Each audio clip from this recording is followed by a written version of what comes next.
여러분, 이 나라가 어느 나라이겠습니까?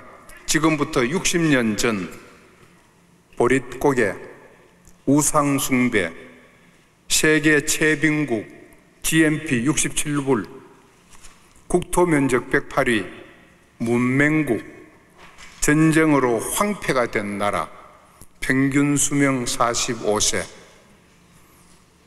2015년 지금 세계 10대 경제 대국, IT 강국, G20 의장국, 올림픽 월드컵 동계올림픽 개최국, GNP 29,000불, UN 사무총장, 세계은행 총재 배출 국가, 평균 수명 82세, 선교사 파송 2위 국가, 아프리카 54개국 합친 경제력보다도 더 큰 나라, 어느 나라입니까?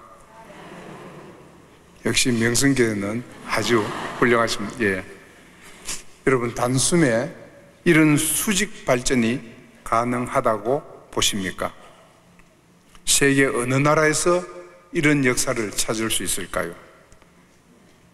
열심히 해서, 금금절약해서, 머리가 좋아서, 국토가 넓어서, 부존 자원이 많아서 무엇으로 설명할 수 있을까요? 그 답은 130년 전 이 땅에 선교사님들이 뿌린 복음의 씨앗입니다. 언더우드, 아펜셀러, 알렌, 아담스, 질레트, 하디, 토마스, 헐버트, 앤더슨, 감부엘, 게일 등 수많은 선교사님들을 통해서 이 나라 방방곡곡에 교회가 세워져 어둠과 사망의 세력을 물리치고 진리와 복음이 전파되기 시작했고, 연세대학교, 이화여자대학교, 배제학교, 개성학교, 신명학교, 학교를 세워서 문명의 깊은 잠에서 깨어나 이 민족이 개화되고 축복의 기반을 다진 것임을 우리는 잘 알고 있습니다. 이처럼 축복받은 이 나라가 다시 한번 도약하려면 어떻게 해야 할까요? 지금 우리나라는 인구 5천만, 남한 국토로는 더 성장할 여지가 없을 정도로 포화 상태입니다. 그렇다면 어떻게 해야 되겠습니까? 금융의 시대는 끝났다. 세계 금융 중심지 시티 오브 런던은 변두리가 될 것이다. 부자가 되고 싶으면 농부가 되라. 조지 소로스와 함께 전설적인 헤지펀드로 유명한 짐 로저스가 옥스퍼드 대학에서 강의한 내용입니다. 그는 미래는 아시아가 주도할 것이다 하고 3년 전 가족들과 함께 뉴욕을 떠나서 싱가포르로 이사를 했습니다. 금융의 기재 짐 로저스가 몇 가지 투자 팁을 내놓았습니다. 양적 완화, 미국이 돈 푸는 것은 2015년까지 갈 것이다. 이 양반이 2012년도에 이런 예측을 했습니다. 무조건 중국이다. 중국의 위력을 말씀하는 거죠. 세 번째는 설당, 천연가스, 비철금속에 투자하라. 네 번째, 중국 위엔화를 매입해라. 그러나 일본 엔화는 피해라. 그 당시보다도 지금 중국 위엔화가 한 28% 올랐죠. 일본은 반대로 한 20% 정도 다운됐습니다. 그런데 마지막으로 느닷없이 이분이 하신 말씀이 통일된 한국은 미국, 중국, 인도보다도 훨씬 매력적인 투자국이 될 것이라고 3년 전에 발표했습니다. 그리고 1년 후 또다시 이렇게 말했습니다. 통일이 되면은 북한은 기회의 땅이다. 내 전 재산을 투자하겠다. 부산에서 러시아로, 베를린으로, 파리로 기차로 수출하면은 물류 비용이 50%나 절감되어서 한국은 엄청난 경쟁력을 가질 것이다. 독일 통일 당시에는 통일 비용이 많이 들었지만은 북한은 통일이 되면은 세계적인 투자가들이 몰려들기 때문에 통일 비용이 그리 문제되지 않는다고 말했습니다. 그렇습니다. 남북한의 천문학적인 국방비를 북한 SOC 사업으로 돌리면은 아무 문제가 되지 않을 것입니다. 작년 초에 대구 기독교 총연합의 신년감사회 때 통일이 우리 민족의 최고의 블루오션이고 최고의 가치라고 축사를 했는데, 그 며칠 후에 박 대통령이 신년 기자회견 때 통일은 대박이라고 얘기하는 것을 들었습니다. 이와 같이 통일이 되면은 경제 실크로드가 다시 형성돼서 철도와 고속도로로 중국, 아시아, 유럽, 아프리카 희망봉까지 지구 동쪽 끝에서 서쪽 끝까지 세계 시장의 길이 열려 경제 전성기를 누릴 것입니다. 짐 로저스는 통일 한국은 프랑스, 영국을 제치고 G5까지 간다고 했습니다. G5는 G1은 미국, 2는 중국, 3는 독일, 4는 일본, 그 다음 G5라고 했는데, 제 생각으로는 우리 당대에 일본을 제끼고 G4까지 간다고 생각하고 있습니다.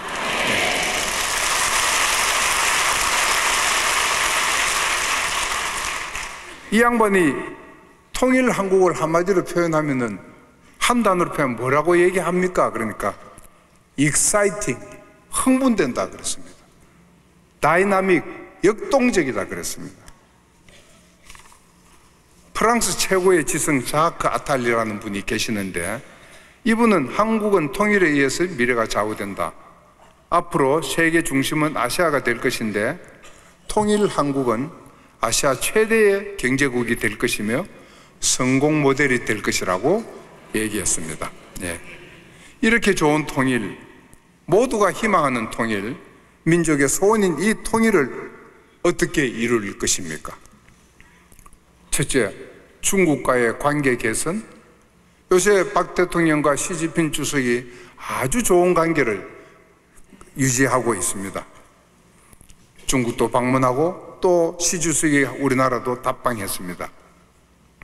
그러나 여러분, 이미 광산, 항만, 공단, 전력 모두가 중국 자본이 접수된 상태입니다. 여러분, 티벳을 보십시오. 제가 작년에 우르무치도 한번 다녀왔는데 우르무치를 생각해 보십시오. 우리가 과연 중국과 북한 사이를 비집고 들어갈 수 있을는지, 그래 됐으면 너무나 좋겠는데,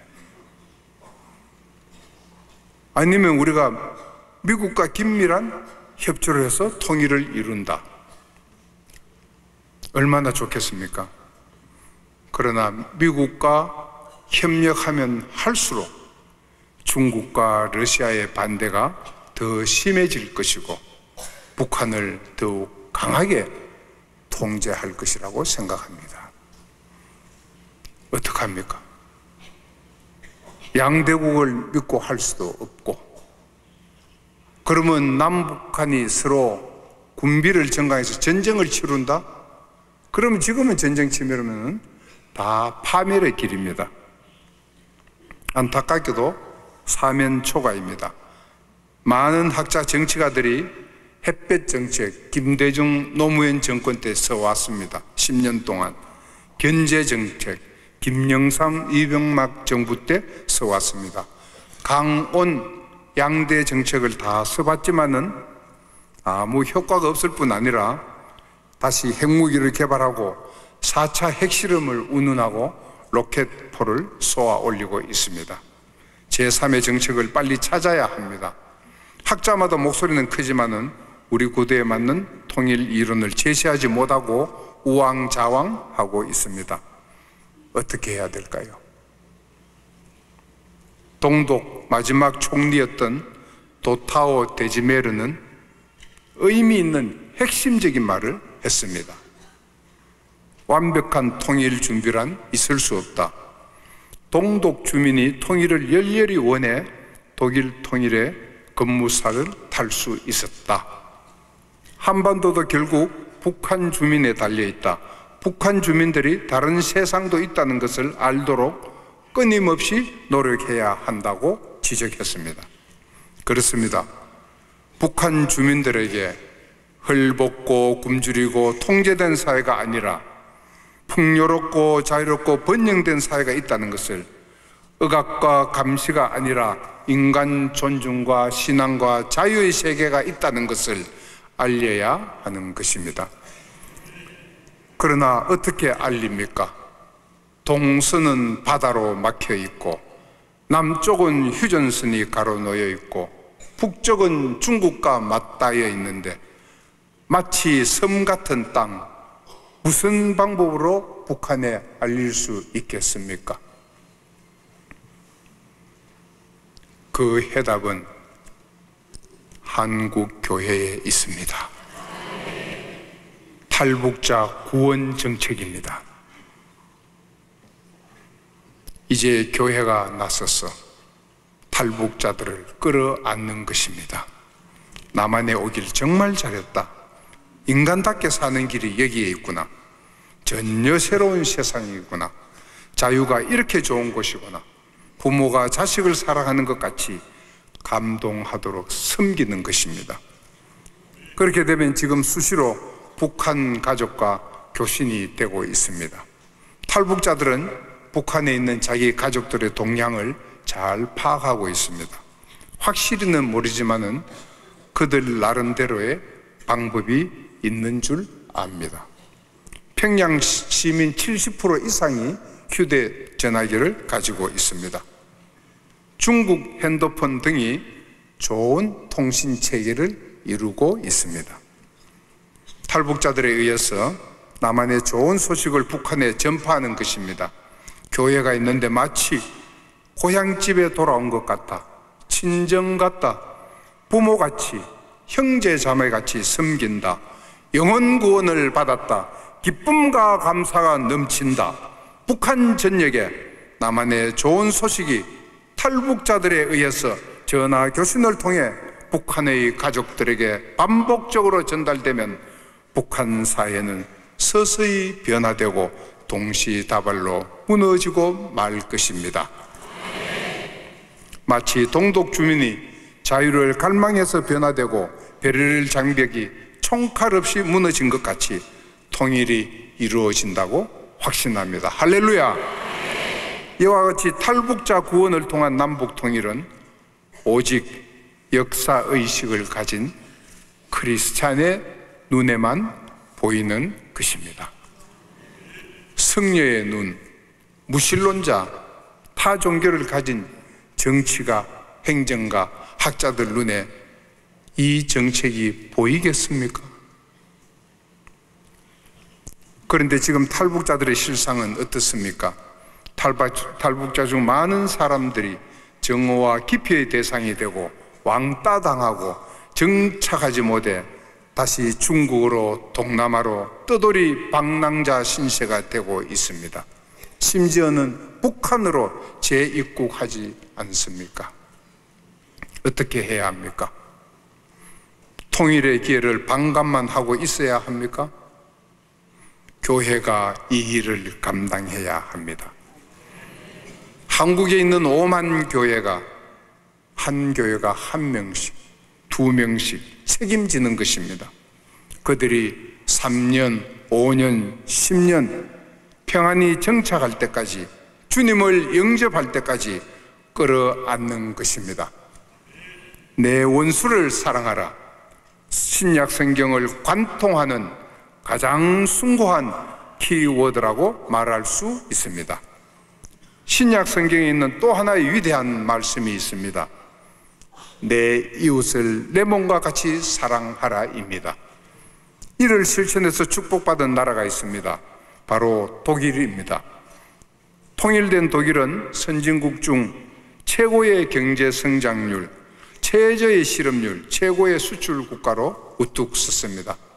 그러나 독일 통일은 그저 얻어진 것이 아니었습니다.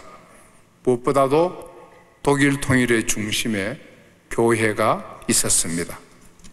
많은 사람이 자유와 번영을 위해 동독에서 서독으로 탈출했지만은 오히려 서독에서 동독으로 넘어가 고난과 가시밭길을 택한 목사님들과 기독교인들이 있었던 것이었습니다. 그중 한 분이 여러분들 잘 아시는 앙겔라 마르켈, 지금 독일 총리의 아버지 호르스트 가스너 목사님이십니다. 그는 1922년 베를린 프랑크푸르트 지역에서 출생했습니다. 함부르크 대학에서 신학 공부를 했습니다. 1954년 서독 함부르크를 떠나 동독으로 향했습니다. 그 당시 마르켈 총리가 출생한 지 불과 6주 만의 일이었습니다. 고난의 길이 될 것임을 알면서도 소명의식을 갖고 신앙의 불모지로 나갔던 그들의 순교자적 결단은 오늘날 독일 통일의 미랄이 된 것이었습니다. 이 시대 누가 내 이웃이며 강도 만난 자들입니까? 탈북민들 아닙니까? 북한 동포들 아닙니까? 교회가 탈북자들을 진심으로 도우며 신학생도 만들고 전도사님도 배출하고 목사님도 세우고 진정한 이웃으로 섬기는 것입니다. 관리지사님 한 분 더, 전도사님 한 분 더 계신다고 생각하면 아무 문제가 되지 않습니다. 통일이 되면 우리가 섬겼던 탈북자들을 앞세워서 그들의 고향에 교회를 세우는 것입니다. 3만 명 탈북자, 북한의 3만 교회를 세우는 것입니다. 2,500만 동포들을 동시에 구원하는 것입니다. 뿐만 아니라 통일이 되면 복음의 실크로드가 조성되어서 중국, 동남아, 유럽, 아프리카까지 열릴 것으로 믿습니다. 할렐루야! 서독 내독성 우리나라 통일부에 해당됩니다. 1989년 11월 8일 통일은 그리 쉽게 오지 않는다고 발표했습니다. 그런데 발표한 그 다음 날 11월 9일 베를린 장벽이 무너졌습니다. 유튜브 창업자 스티브 첸이 Done is better than perfect, 행동하는 것이 완벽을 추구하는 것보다 낫다고 했습니다. 머뭇거릴 때가 아닙니다. 눈물로 씨앗을 뿌려야 통일의 열매를 거둘 수 있을 것입니다. 우리가 국민이다. Wir sind das Volk. 1989년 동독 주민들이 공산당 개혁을 요구하면서 외친 명제입니다. 그렇습니다. 우리가 바로 나라의 주인인 그 국민이라는 사실을 북한 주민들이 깨닫기 시작할 때 진정한 통일의 지평이 열릴 것입니다. 교회가 탈북자들을 진정으로 포용함으로 그 사랑이 북한의 가족들에게 전달돼서 북한 전역에서 자유와 해방과 빈곤 탈출의 욕구가 고도에 달할 때 북한은 동독과 같이 스스로 무너질 것입니다. 말을 맺겠습니다. 광야의 길을 내시고 사망의 강을 내시는 하나님께서 이 민족을 인도해 주실 것을 확신합니다. 하나님께서 남과 북으로 나누인 이스라엘 백성들의 고통을 들으시고 둘이 하나가 되리라 말씀하시며 이스라엘을 회복시켜 주셨습니다. 동일하신 하나님, 공평하신 하나님께서 저희들의 기로를 이루어 주실 줄 확신합니다. 탈북자 구원을 통한 통일의 완성은 그 누구도 아닌 오직 크리스찬의 눈에만 보이는 것입니다. 감사합니다.